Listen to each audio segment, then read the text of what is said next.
Assalamualaikum warahmatullahi wabarakatuh. Selamat pagi teman-teman dan Bapak Furkon. Pada kesempatan kali ini saya akan mempresentasikan materi mengenai algoritma arsitektur HAB atau Having Learning Rule, yang merupakan salah satu metode pembelajaran dasar dalam jaringan syaraf tiruan. Pendahuluan, algoritma HAB diperkenalkan oleh Donald Alding HAB pada tahun 1949.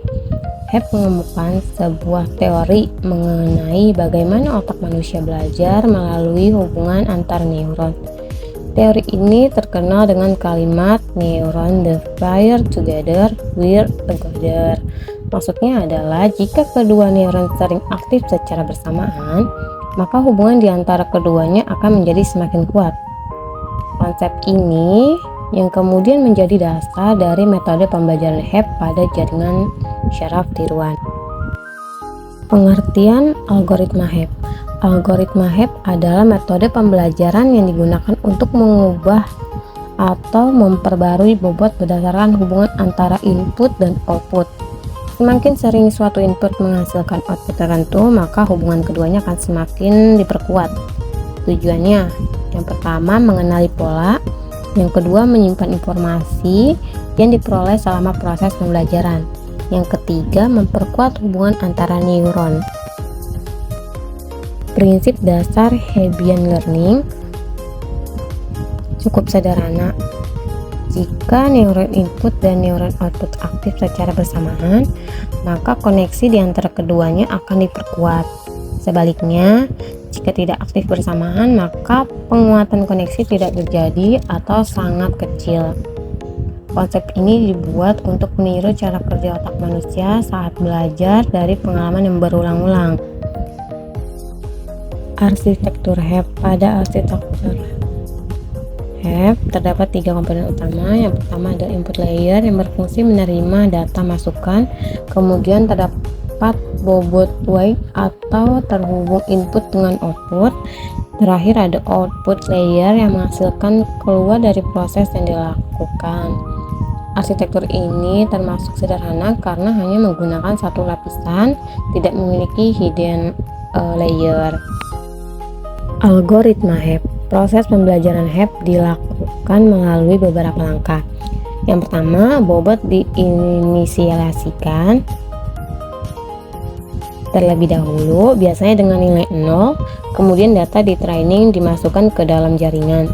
Setelah itu perubahan bobot dilakukan menggunakan rumus delta W sama dengan X dikali Y. Nilai tersebut kemudian digunakan untuk memperbarui bobot lama sehingga diperoleh bobot baru. Dengan cara ini jaringan dapat menyimpan pola yang dipelajari.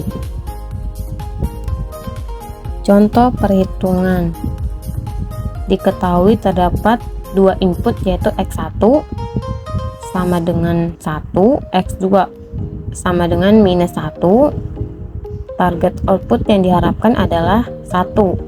Bobot awal masing-masing bernilai 0.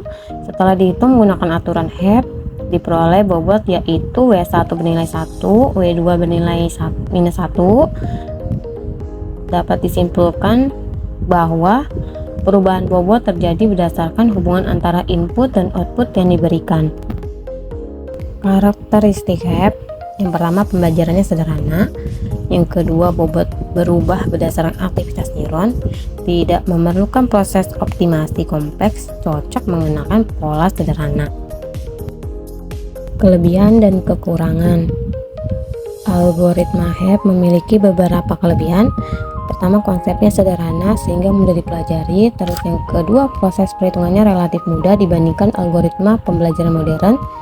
Lalu yang selanjutnya, metode ini meniru proses belajar biologis sehingga menjadi dasar penting dalam perkembangan neural network.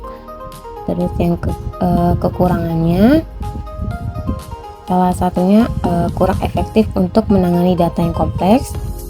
Lalu bobot yang diperbarui secara terus-menerus juga dapat bertambah tanpa batas.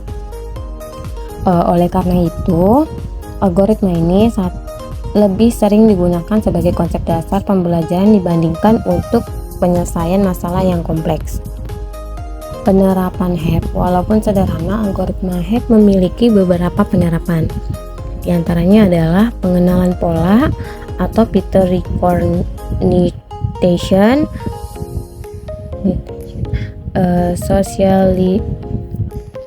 asosiatif memori, serta pengenalan citra sederhana. Selain itu, konsepnya Hebbian Learning juga menjadi dasar bagi pembelajaran pengembangan berbagai algoritma neural network yang digunakan saat ini.